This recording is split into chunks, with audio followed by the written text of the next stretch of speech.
I am delighted to welcome you all here this morning on this sort of cold and blustery day. Both those of you here in person that are benefiting from the lovely bacon rolls courtesy of the Royal Bank of Scotland, and for those of you joining us online. Before we get the discussion underway and to keep you all safe, I'll just confirm the fire alarm practice has just gone off, and we don't expect any more today for those of us in person. So if the fire alarm does go off, it's real and we do need to proceed to the nearest exit. We are live streaming the event, and that's why the speakers have microphones. They do not work for amplification in the room. So if you're struggling to hear at the back, there are a few seats still at the front, so please do move further forward. And if I can ask you all to check your mobile phones are on silent before we start. That's our last bit of housekeeping. Now, without further ado, I'd like to introduce Scott Edgar, the Senior Research Manager at the Diffley Partnership. He will present the latest findings of the Understanding Scotland Economy Tracker. They track economic confidence and buying intentions over time, as well as help us understand and monitor attitudes and public opinion. Scott will be followed by Sebastian Burnside, the Chief Economist at Natwest. Sebastian joined the Natwest, the Royal Bank of Scotland Group in 2009 and has been Chief Economist for the Natwest Group since 2018. Before joining RBS, Sebastian worked as an economist for Ofcom and PwC, and he holds degrees in economics from the London School of Economics and the University of Edinburgh. Sebastian will be followed by Tejesh Mistry, Chief Executive of the Voluntary Health Scotland. Tejesh joined them in March 2004 and has a wealth of experience working as Director of External Affairs at the Venture Trust, as Interim Director at Voluntary Action in South Lanarkshire, and a number of other third sector organisations, including the Royal Voluntary Service and Cycling UK, where he worked on behavioural change programmes to reduce loneliness and improve physical and mental well-being. And he's also, if he hasn't got enough to do, he's on the board of Sports Scotland. So over to Scott. Good morning, everyone. So just a little bit about Understanding Scotland before we start and the findings that I'm going to show. So Understanding Scotland is a quarterly survey tool. It measures various different public attitudes in relation to economy, environment and society. And the Understanding Scotland Economy Tracker is something we've done with David Hume Institute now for 13 waves. So we have 13 quarters of data on this now, which is a good wealth of data, and we've got a lot to kind of look back on and pick out on trends. So it's very interesting.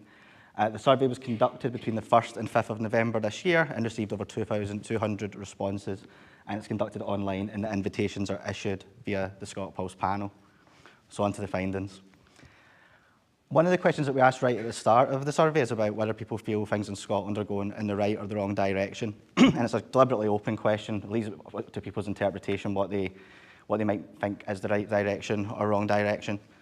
In this wave, we find that 56% of Scots believe things in Scotland are moving in the wrong direction, which is, roughly 6 in 10, and it's a quite high proportion.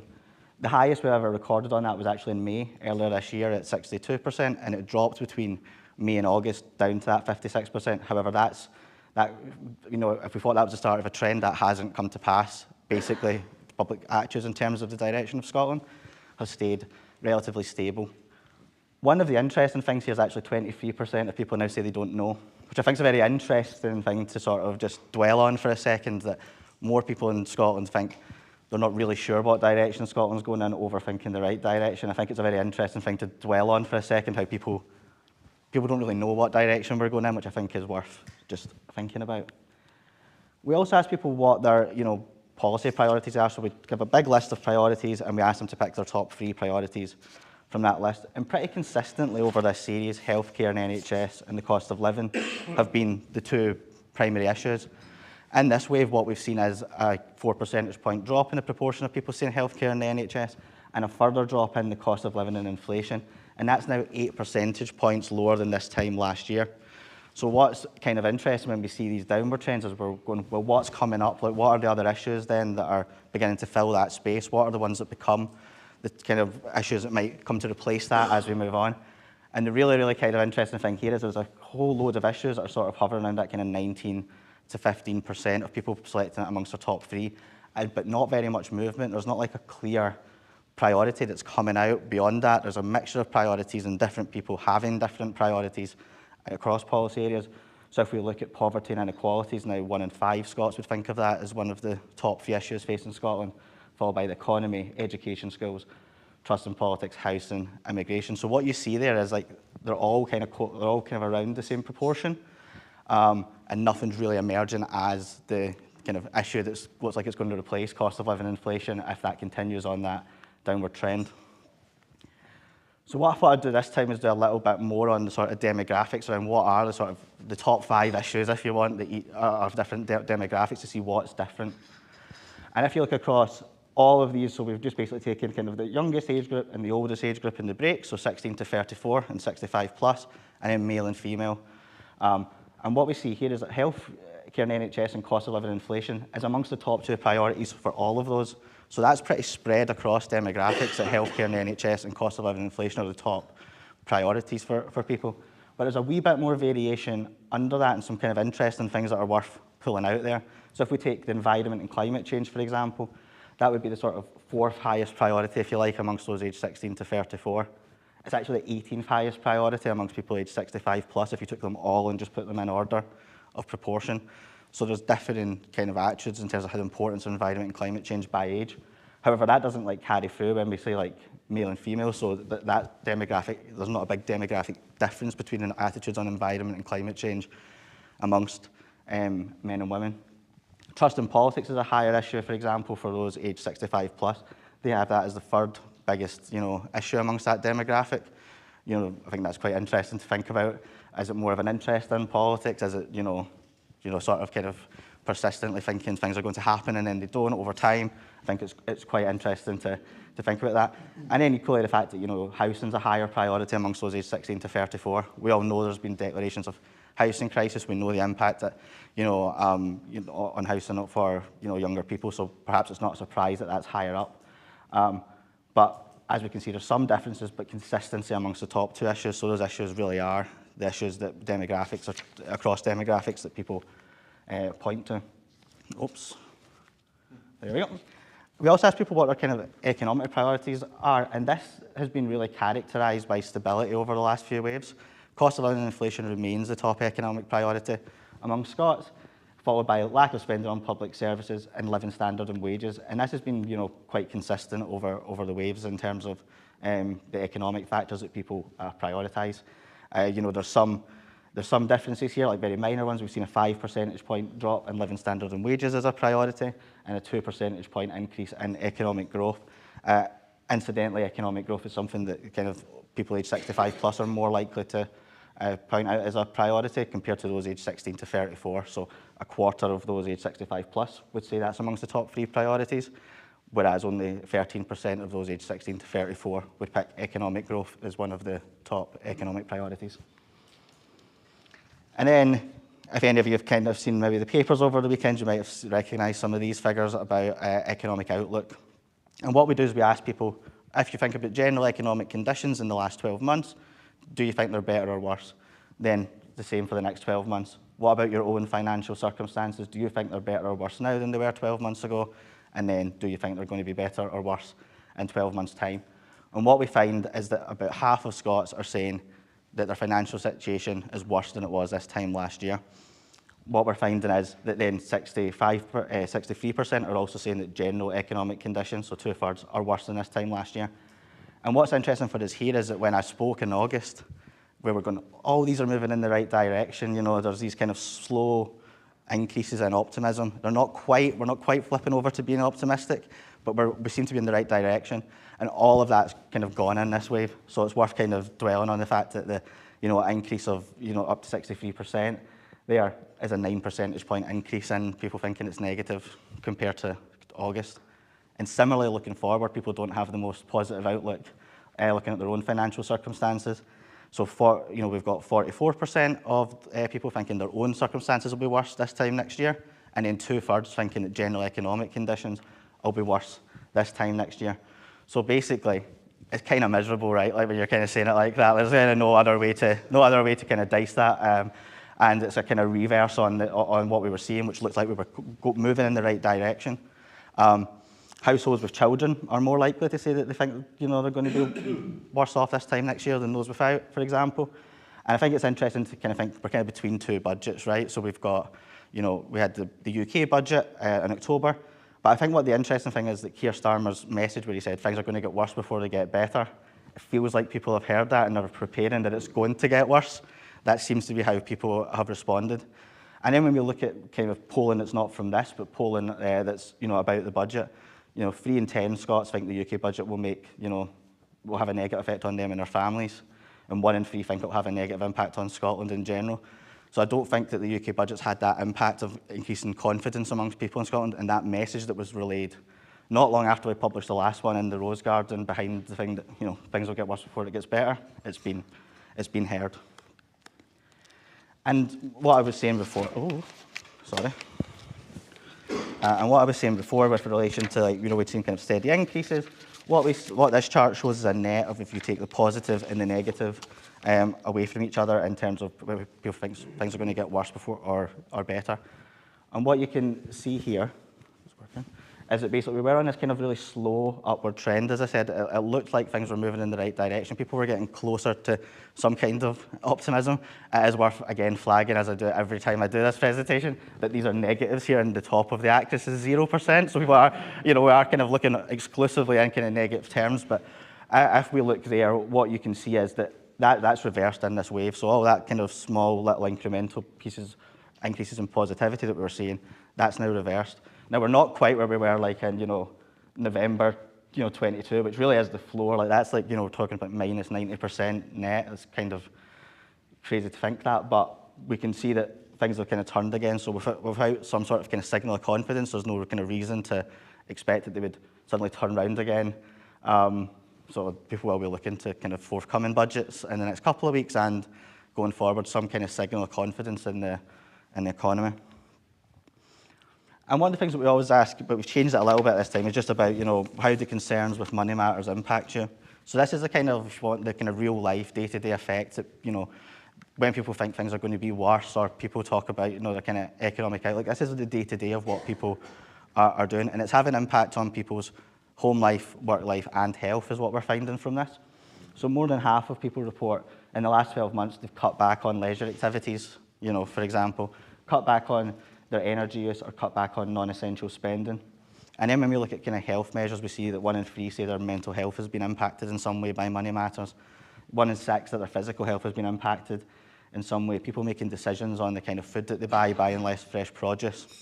A lot of impacts that or choices people are making as a result of concerns over money matters. And these aren't felt evenly either, right? Like if we look at households with children and we look at those aged 16 to 34 and 65 plus, there's big percentage point differences in people that are reporting these within demographics.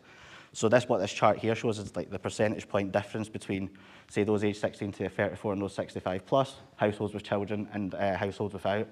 So if you look at, the strained family relationships, households with children have reported, 18 percentage points more than those without children. A big difference in reporting that, strained relationships at home. Similarly, with impacts on mental health, those aged 16 to 34 are far more likely to be reporting that than those aged 65 plus, and more likely to be taking decisions like, borrowing from friends and family, things like that. But I think the thing that I find really interesting is when we think about the kind of households with children stuff and the kind of cumulative impact, almost for the majority of these measures, households with children are more likely to be taking these decisions. So when we think kind of across the piece, we're talking about households with children deciding not to have leisure activities. We're talking about households with children making decisions about the food that they eat. And there has to be some concern about what the kind of then long-term impact of that can be, on the children within the households that are making those decisions. I do feel a wee bit like I'm just being miserable, but that's the sort of the way it goes. And then when we look at we look at these proportions of people, we ask, who do you think the economy works for? So we ask people, do you think the economy works in the interests of wealthy people? We find that 75% of people say that. This chart here is the net of those that agree and disagree with the statements. That's gone down a little bit over the last year, but still, we've got 3/4 saying that they think the economy works primarily in the interests of wealthy people. Only 6% say that they think that the economy works in their own interests, which is quite an interesting thing for people to sort of to also think about, that so few people believe that the way the economy works for them. And there has been actually a decrease in the proportion that think the economy works primarily in the interests of business, which I think is quite an interesting thing to sort of dwell on. Is it because they think that it doesn't seem to be because it's moved over to them thinking it works more in their favour, because that's not really what we're seeing. So it's a kind of open question, I suppose, there in terms of what is it, filling in the gaps, like what is it people, why do they think it's not working in the interests of business so much, but not kind of transferring to working, say, in their own business, and do they even see that as like two things that you're really pitting against each other? For example, either. And then we asked some questions around, what's the kind of purpose of the economy and the economy and sustainability. And we find, that 85% of people agree that the, main purpose of the economy should be improving living standards and well-being for the average person, and that economic growth shouldn't harm the environment or make climate change worse. At 70% people agreeing with that. Again, younger people are more likely to agree that that should be the case. Oh, I thought that was going to disappear there. And then finally, we asked some questions around kind of societal risks. So, we asked people about what the impacts are of, whether they agree or disagree with these statements. So, we find that nearly everybody agrees that people will be less effective at work if they're not eating well or sleeping well. We also find that, a high proportion of people believe that employers have a responsibility to pay wages that meet people's basic needs. And one of the interesting things here is, that most people agree that it costs the public purse more in the long run to deal with the consequences of people not being able to meet their basic needs now than it does sort of, than it would to pay for it now, basically. And that most people agree we've got a collective responsibility to ensure a safety net for those struggling during hard economic times. So that brings an end to my remarks there. So in summary, basically, what we see is that kind of shift towards pessimism when we look at kind of general economic conditions and a persistence of some of the behaviours that we've been tracking over time that people are, doing as a result of concerns over money matters. So thank you very much, everyone, for your attention. Look forward to hearing your remarks and questions afterwards.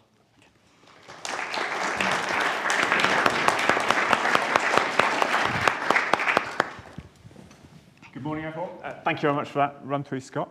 I'm going to briefly offer you 4 points as my responses to that freshest data. And at the first one of those 4 points, it really comes across to me very strongly how the contrast between, if you looked at the official statistics for 2024, it's going to say that it's the best year for real wages since a good decade and a half, big increases in measured living standards.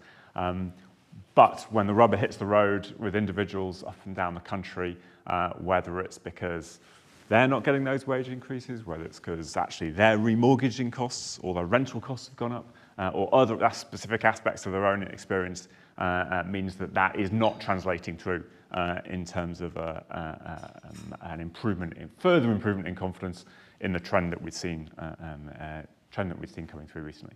So really big separation between the official statistics and how people are feeling across the country. The second point is on one of your later slides around the behavioural change that we're seeing. So one of the ways that we've been observing that change as a bank is in how all of you have been changing your spending habits in particular. And over the summer, relating back to that kind of leisure activity story, we were seeing quite strong category shifts in people's spend. So fewer visits to restaurants, but actually much greater activity around takeaways and fast food outlets. So real evidence of pivoting there, as well as in tune with that kind of overall reluctance to spend, delaying the discretionary activities. So home improvement stores were one of the areas who had seen worst performance from a transactions perspective over this summer relative to recent years. So definitely evidence of people taking discretionary decisions to change the profile of their spending to match that. Thirdly, a quick mention of business and how they're feeling at the moment. latest confidence indicators post-budget seem that that's taken quite a substantial downward leg. And certainly being out talking to customers over recent weeks, the predominant theme of those conversations is around replanning their workforce costs to deal with both rising real living wage and the increase in national insurance contributions. Labour market has been a really strong feature of both the UK, but particularly actually the Scottish economy in the last 2 to 3 years. We've seen, as best we can measure it, really low unemployment. We've seen very strong wage growth. We've seen great job growth. But many of those things have somewhat run their course up to this point. So the combination of that fall in confidence and increase in cost of employing people could, and that put us at quite a turning point for that market at the moment. But in an attempt to leave you with a silver lining in amongst the desolate gloom that we've given you so far today, this is not irrecoverable. The sentiment is clearly real, but households across Scotland have the financial firepower to turn this around. You know, we're seeing the saving rate across customers being roughly twice what it is, twice today what it was before the pandemic. And consumers across Scotland and the UK are famous for not saving anything at all. So this is very unusual behaviour. We're seeing rising deposit balances in our bank accounts. And so if the conditions can be created, whether by the public sector or by a sufficiently enticing offer from the private sector, then there is the financial firepower out there to actually stimulate quite a lot more activity and growth off the back of that. So hopefully a glimmer of light to end on before I hand over. Thank you.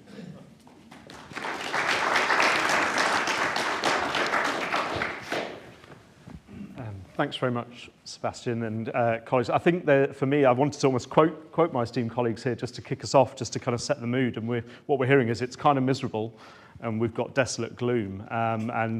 I work for a charity, a national charity. We represent 150 member organisations, which are also third sector organisations, and they have a deep reach across our communities and within civil society as a whole. So we're talking about volunteers, carers, unpaid carers, health professionals, frontline NHS workers, and that's really important to recognise that confidence is hugely important when we talk about feelings and how people do feel. Within our sector, we talk a lot about hope. And we'd like to think across, compared to other sectors, that feeling of hope is incredibly strong. It's always there. And I think, unfortunately, in the current climate, that's starting to waver. People are starting to have that hope damaged. And the ramifications of that could be really significant. So that's something that we're really mindful of when we're trying to stay in touch with what's going on the ground for people that are struggling. And those inequalities are increasing, both in terms of financially and the kind of poverty that's coming through alongside that. But we as an organisation have a focus on understanding health inequalities, and we're seeing the gap increase when we're talking about health inequalities as well within our wealthier communities and our disadvantaged communities, and that's quite stark. Some of the kind of numbers that really stood out for me were this idea that 85% of people still want to see money really spent on improving living standards and well-being. That's where we want to see the focus, but we're seeing a huge polarisation then with what's actually happening for the economy, and that's quite worrying for everybody. If that figure is right, nearly 50% of people's financial situations has worsened, so ultimately that experience is there, and that's what we're seeing. I think when we talk about some of the social determinants of health, which are areas that we always think about. So what's happening actually for housing, for people's access to food? Are people going hungry? We see from the statistics, 19% of people are skipping meals. So that's really worrying. We know already that over 700 organisations across Scotland are involved in tackling food insecurity. And we hear from our members and from their volunteers, so that the need for food pantries and food banks is huge and growing. And we think about what that means. I think some of the statistics are actually unhelpful. So there's this kind of idea that it's okay, we're mobilising. We've got these 700 plus organisations. We've got £15.9 billion worth of economic contribution from unpaid carers. Unfortunately, those are not numbers for us to celebrate. Those are things that we need to actually criticise and understand that because the problem is so bad and worsening, these numbers are growing, and that's something really important for us to understand as part of that. And then we talk about the impact of this idea that confidence and hope are dwindling. We know that for things like with poverty within lower socioeconomic groups, the chance of longer term health conditions, for children that are struggling with strong diets and nutrition, the risk of longer term chronic disease is higher. And I'm really glad to hear this idea of kind of this understanding that the investment now will help us longer term, that idea of preventing those longer term costs to the public purse, but ultimately the health of people for the longer term is incredibly important. And unfortunately, similarly, again, the investment alongside that policy framework, the policy is already there, and we understand this idea of prevention. You can see it at the moment, there's work being done on a new population health framework, and that sinks very front and centre, this idea of let's create health, rather than just focus on managing, putting sticky plasters on those things. And then I think finally I wanted to just focus on this idea of time. So we talk about things like the cost of living crisis and this idea that it's a short-term problem. It's okay, and again maybe it feeds into hope. It's okay, it's a short-term thing, but actually increasingly people are recognising it's been a long-term crisis. We've been living with it for a while.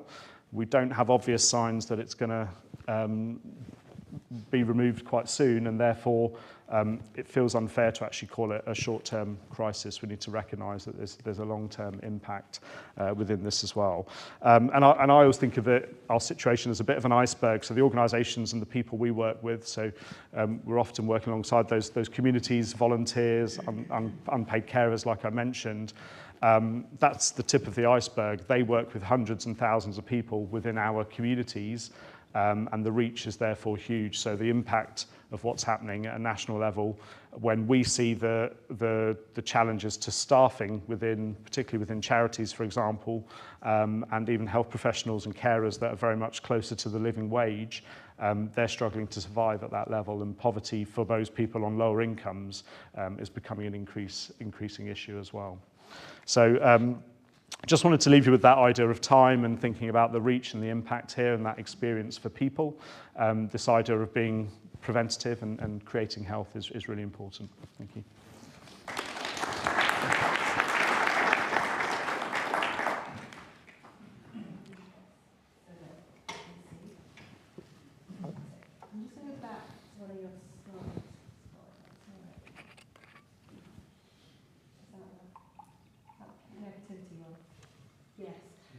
I just wanted to ask Sebastian a question first before I launch into the audience.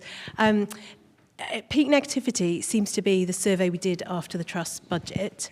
And at that point, there seemed to be a narrative in the media that people seemed to understand that trickle-down didn't necessarily trickle down as an approach. And it seems now like a lot of the voices in the media are back to long live trickle down. What are you seeing as an economist in terms of that kind of mantra, or is it that it never really went away? So I'll leave the media commentary to probably more qualified colleagues on the panel on that side. But I think the message we've heard from post the budget is really one of where is the growth going to come from? And because the government had a very strong focus on growth before the budget, with holding the investment summits, for example, and the Chancellor would rightly point to some important measures like full expensing, which is where you can offset your capital costs against tax bill, which is important for promoting investment in the economy as well. And things like the industrial strategy, so less fiscal measures and more ways of trying to get growth going across the economy. Those are policy fronts which don't yield results immediately. It takes time to how many times you heard people try to sort planning or make meaningful change in other aspects of the structure of how the economy works. So I think those are long-term projects, no less worthy of them, but they're long-term projects which don't help to really counteract the mood that we've heard so much about how people are feeling up and down the country on that side. And I think that's what's really stark for me about this, is that we had a relatively gradual upward slope across many of these areas, and then this has taken a substantial pivot down against that pre-rising trend. So yeah, that's what comes out most strong for me. Right, over to the audience for questions. Oh, I can see Jeremy, first of all. So if you speak right close up to the microphone. Thanks very much. Can I just pick up on 3 data points which run across the presentations? One is that the data points showing concerns about inflation and cost of living are down markedly from 50% in 2022, yet people are much more worried about their economic future, starkly so. And then thirdly, bank deposits are up, meaning people are salting away more money. How do you triangulate those 3?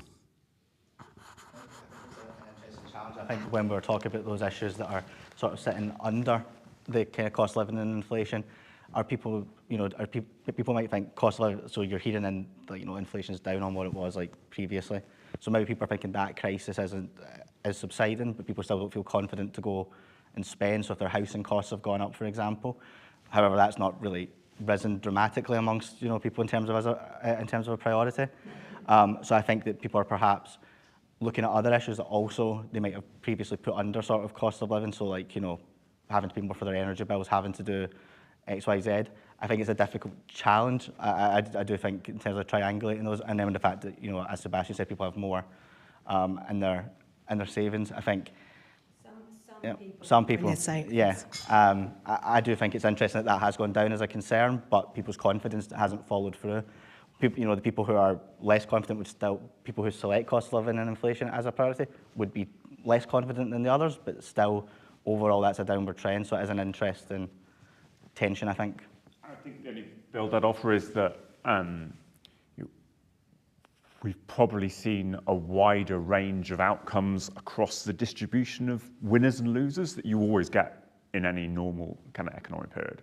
So if you take it back to what used to be old averages of wages would go up at 3.5% a year, prices would go up at 2% a year.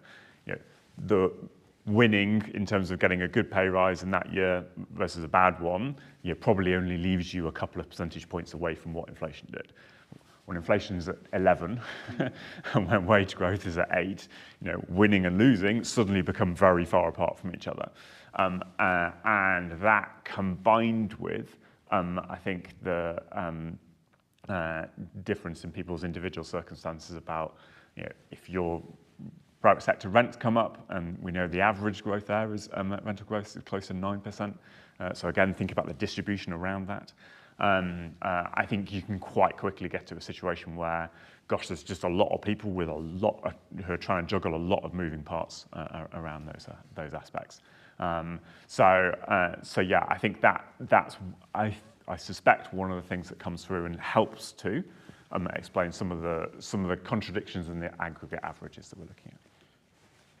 Just coming in on that, I think something we're seeing across the third sector, but also the public sector quite heavily, is the experience is cuts everywhere. So we're seeing charities closing week on week. That's the experience. We're seeing public sector services being pulled back. We're seeing local authorities pulling back to statutory-only services. So people's experiences are things are being squeezed, cut, and closed, frankly. So I think that's a real driver from what we see, and then that has a knock-on for the people that are working on the ground, whether it's health professionals or volunteers in particular. Their confidence in what might happen by March in terms of public spending as a whole is very low at the moment. And just picking up on Tejesh and your comments there. Thank you. Hi there. I was just wondering about the winners and losers that you were talking about. Are there sectors in Scotland that are winning at the moment? For example, banking, are they winning at the moment? Can they possibly partnership up more with third sector charities to do a win-win, to create a win-win? How do you perceive that, Sebastian? So, good question. So, some of the sectors that are growing most strongly in the Scottish economy at the moment are tech. Has been one of the standout successes, with some very notable names, obviously, but also professional services. So everything from your kind of lawyers and accountants through to consultants. Those are the two sectors which have pushed most strongly on growth since particularly taking a time frame back to before the pandemic. Banks tend to do quite well when interest rates go up, so that's helpful, and in stark contrast to the previous 15 years. So yeah, we've definitely seen some improvements in activity there. So my name's Tilly Robinson-Miles. I'm from the Living Good Food Nation Lab at the University of Edinburgh, and we're supporting the implementation of the Good Food Nation Scotland Act. My question is probably quite specific, and maybe it's for you. I think what's really interesting is in the past month, we've seen social care being on the political agenda, whether that's at a national level with the delay, or however you want to frame it, around the National Care Service. At the same time, in Edinburgh, we've seen massive proposed cuts to the Integration Joint Board and their funding. Yet we haven't really seen, there's been no mention of social care in any of this, yet it's critical to preventing health inequalities and so many of the different elements we've talked about. So I don't know if it's necessarily, it's just more of a observation, and I wonder if that's something that could be drawn out in future iterations of this. Social care is so critical to preventing health inequalities, and the vulnerable people, in inverted commas, that we talk about in this narrative. It would be really helpful to understand that landscape better when it's such a political issue. Yeah, absolutely, and I think it's quite challenging to tackle that, because the obvious thing you see from a mile away is this implementation gap between what is national policy and the national narrative we see. And I mentioned the population health framework. Everyone talks about how important it is to carry out that preventative work. But what we're actually seeing is ultimately, people are trying to balance the books, and the news, I was trying to probably avoid those specific examples, if I'm honest, but yes, the Edinburgh Joint Board here, who oversees the health and social care budget, had proposed to make cuts to third sector preventative funds, essentially, and grants for those services, and that would have a huge impact. So over 60 charities directly impacted, a third of those at risk of closure from that single decision. And then similarly, what I was saying before, the reach that has and the implications of that is huge. So those are the kind of conversations we're trying to have with politicians directly at a national level and officials at Scottish Government level. So there is a real understanding of what impact that will have, and we need quite quickly to shift the confidence or hope that actually these things are not going to be cut on a wide scale by March, April next year. And that is, unfortunately, that fear is growing. Yeah, thank you very much. There we go. Can I just ask Mr. Mistry about PIP, or what do we call it in Scotland? AD? Yeah. Well, there's been a huge increase in numbers. Well, certainly in England and Wales, there's something like 4 or 5 million people are claiming PIP in terms of mental health disabilities, particularly in mental health things. And then at the same time, the government is talking about, the UK government is talking about, trying to get people out of claiming that, because the cost of it is absolutely enormous. Is there a similar thing happening here, could you say? And just another more general question, which is about how far do you think all these figures and all these findings relate to a sense in which the UK is just basically poorer than it's ever been before, or that it's been in recent memory? A generation which, a parliament in which no living wages earnings and general sense of well-being did not go up for the first time in generations after generations. The Brexit effect, which we didn't talk about at all, and things like that. Who wants to take that one first? So I could take the first question, I'll try to. I have to admit, I don't know the specifics on where the PRP payment is in Scotland at the moment and the levels of uptake. I've probably been more exposed to things like the child support payment and carers payment that's made as well, and those kind of what those look like and the reform that's happened behind those. I think in our world we can see directly the benefits in terms of alleviating poverty for targeted groups. So particularly we talk about 20% of children in Scotland live in poverty. These are hugely worrying kind of figures. So the opportunity to actually try and tackle that directly with those payments, I think, is incredibly powerful. So we're very supportive of seeing those payments made. And I guess Social Security has a role to play. I think from our point of view, the work that third sector organisations, community organisations do with people to drive social connection and confidence and skills ultimately helps to get more people economically active and engaging. And there's a benefit potentially for the future around that. So that's another reason why that investment is so important, because we want people to contribute in whichever way they can. For some people that's not possible, but lots of people will have opportunities to do that in different ways. I visit some of the kind of community projects, some of the communities here in Edinburgh, and you'll see those people coming together to do different things and to support each other, and that's enormously powerful. And you may want to come in on this, but I'd say thanks for giving me the opportunity to say productivity growth, because that's kind of why we haven't really managed to create meaningful increases in the standard of living for individuals over the course of the last Parliament. And it's something which I know is very close to David Hume's Institute's heart. All our problems across, whether it's an ageing society, adapting to new technology, tackling climate change, everything's harder if you're not generating productivity growth and you don't have an increasing pie to deal with in order to redirect resources and manage those difficult transitions for lots of parts of society. So I think it really underlines for me the significance of being able to change that. I think it's interesting the kind of point you make about the Parliament, where people feel poorer and kind of there's this narrative out there that younger generations feel they're going to be worse off than their parents, and can you ever kind of turn that confidence if that's what people think their overall situation is going to be? Within the findings, there's a kind of interesting, an interesting finding in the sense that those 16 to 34 are more likely to think that their own circumstances are going to be better than this time last year.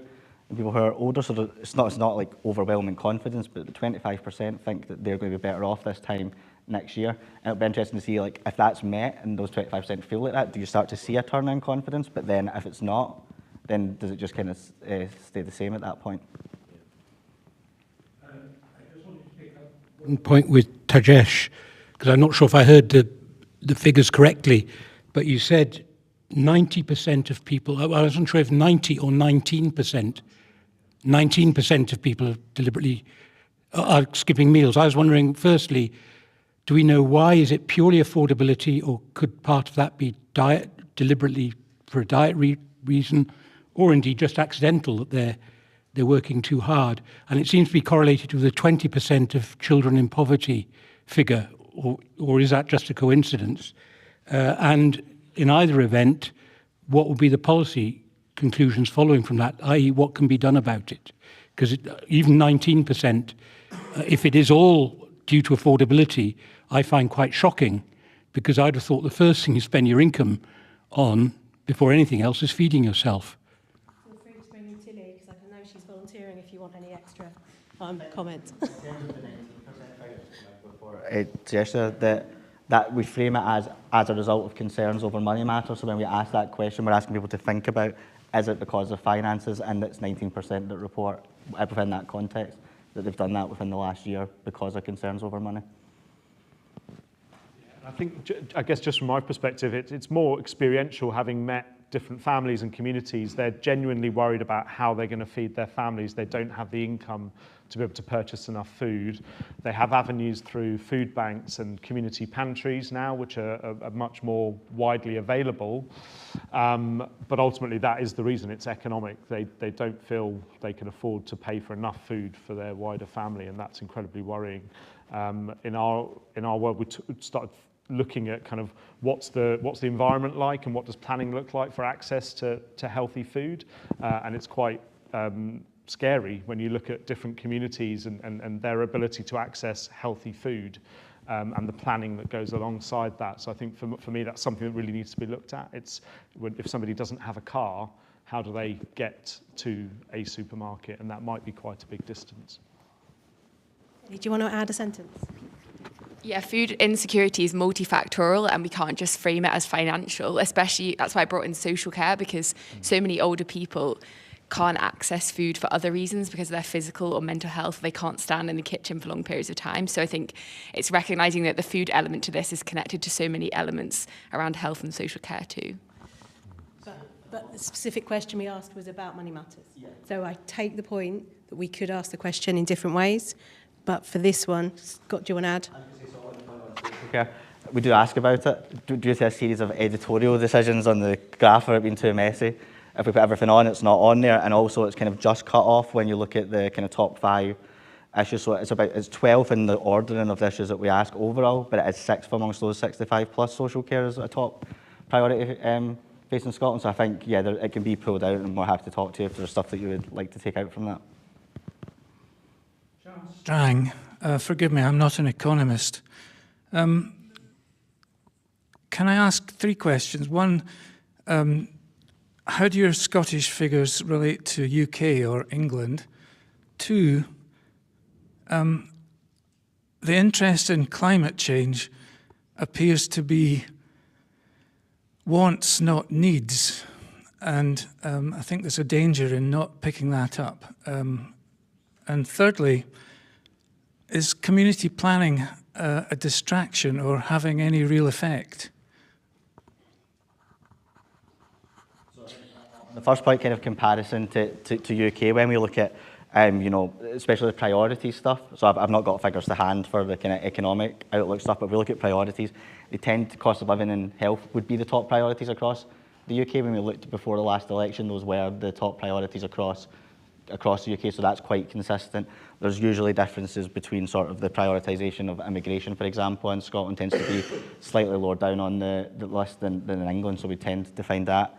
I think the point on climate change is very interesting, because what we've seen in previous years of this is that it kind of floats around that sort of between 10 and 20% of people picking it as a priority. And oftentimes it will increase in the summer when we see, like, you know, kind of big weather events, and especially like last summer we've seen it go up due to the kind of fires in Europe, and it was reported on extensively. We never seen that kind of happen this year, and whether that's because it wasn't reported on as much or whatever, like it didn't go up as much this year. And there is a big difference in that age, as I said, between, you know, younger people tend to see it more as a priority than older people. And I think that what's interesting is, you know, if we have a winter where we continue to have kind of these kind of interesting weather events that we've had over the last, you know, few days, or, you know, and it's been mild and then suddenly there's a storm, and, you know, people are kind of seeing the impact, will that then go up in February? So I think it's interesting that it's sort of stayed stable, but it didn't respond as much this year as we normally see it do to events.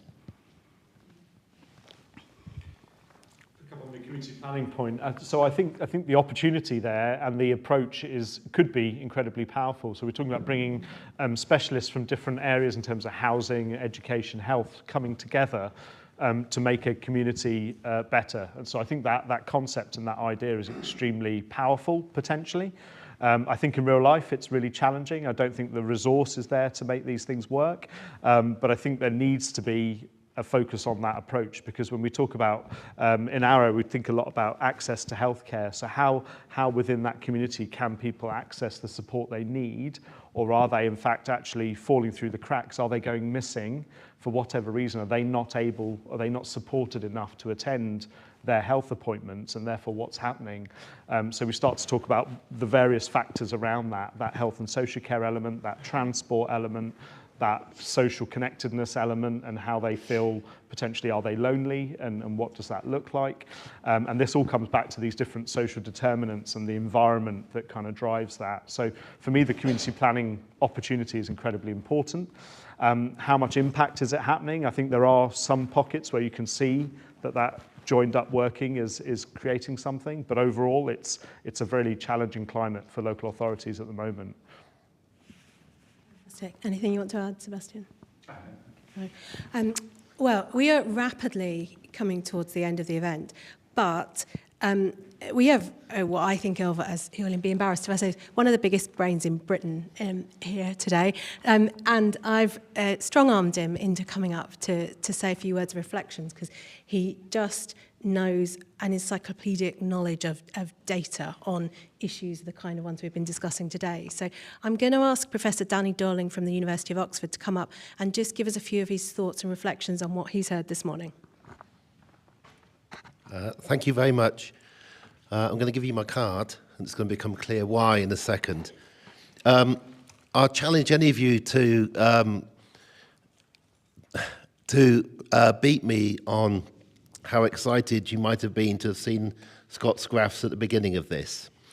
And the reason why I was excited, I know they're very depressing in some ways, is that I've spent the last 2.5 years looking at the Ipsos Mori world surveys of what the world worries about, where they ask every month a series of questions, not as detailed as yours, but of the majority of countries in the world, and the Chinese Academy of Social Sciences does the same in China. So I'm going to try and give you in 2 minutes, how does this fit in with what people are worrying about in the rest of the world? And the short answer is that people in Scotland appear to be more aware than average of the situation they are in. At the extreme, the country in which people are most likely to say that things are going well is India. India has done an amazing job, or Modi has done an amazing job of convincing the population that he's doing wonders with the economy. But when you look at the statistics for India and the growing inequality in India, it is very different. So it is possible to make people think things are getting better when they are not getting better. More sanguine countries, cleverer countries, are more likely to register people saying that they're not happy with things. That doesn't necessarily mean that the situation is terrible. It partly means that people care more or understand more what is going on. 19%, I think it was, going hungry. In a way, I've just come up from England. For families with children, for children who have a brother and sister, it is 56% going hungry seriously several times a month. There is no region in England now which has a lower child poverty rate than Scotland. This is quite shocking if you study these things over time. Children in Surrey do worse on average than children in Scotland. Not that children in Scotland do well, but the situation in Surrey has got so much worse. The country I thought was very similar at the start with concerns over healthcare is China, which is interesting. 10 years ago, unemployment was the major concern of the world. And this is the concern of the world's middle class, because it's really only the middle class in most of the world who are surveyed. It switched to poverty and inequality, and then cost of living crisis brought that up to the fore. So the primary concern of people in the world is poverty, inequality, and unemployment, and cost of living, and this is the world's middle class. Then you go to healthcare, then you go to war, terrorism, and crime, then you go to public services and schools.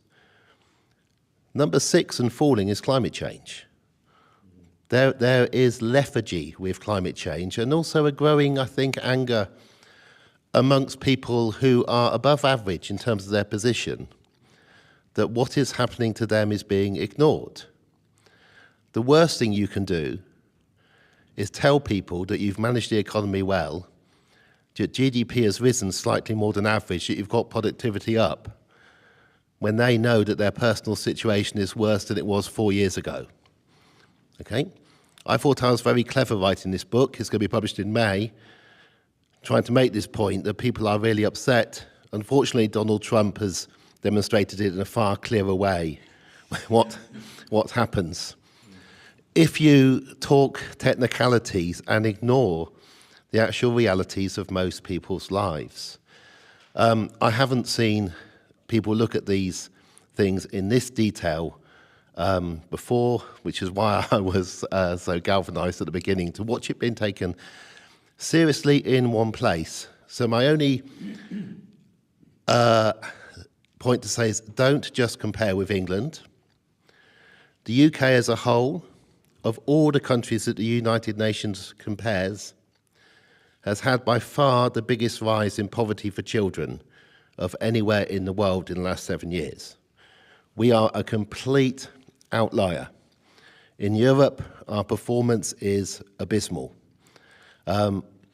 But if you stretch out, if you look at some countries in Africa, if you look across the Americas, if you look to Korea, if you look to China, if you look to Japan, you get an impression of a world in which the cost of living crisis is large and is not going away even as inflation comes down, because people are 20 or 30% worse off than they were before, which might explain partly why the old are squirreling away money, because it's created a sense of being afraid for the future of what's actually going to happen.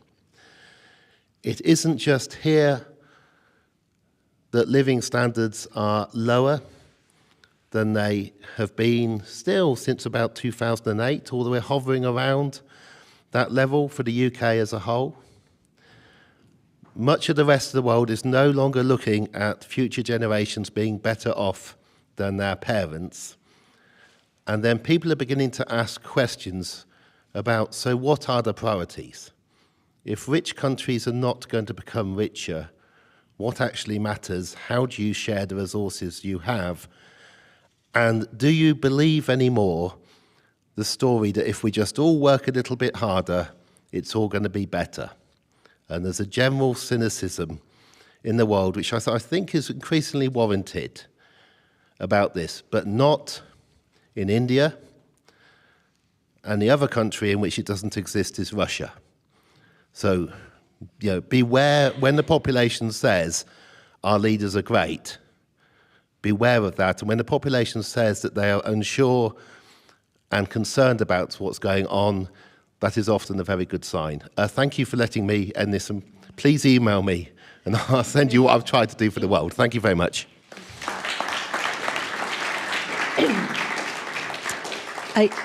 I really don't know how to follow Professor Dorling.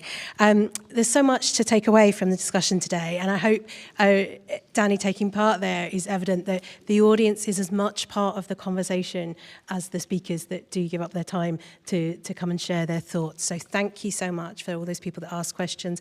If you didn't get a chance today, please do make sure you get your hand up quick at the next event that we do. I usually come to the panel for one final minute, but we haven't got time today. So if you've got any burning questions, please do grab the panel afterwards. And for those of you that haven't been to an event before, please remember the David Hume Institute is a charity, just like some of the ones Tejesh spoke about. We can only do this because of the kind donations from people that allow us to host this event, run the research, and bring new things that hopefully broaden your horizons and make you think deeply about issues. So there's one last thing for me to do, and that's to thank the Royal Bank of Scotland and Natwest for hosting us today, and to thank our panel in the usual way. Thank you, everybody.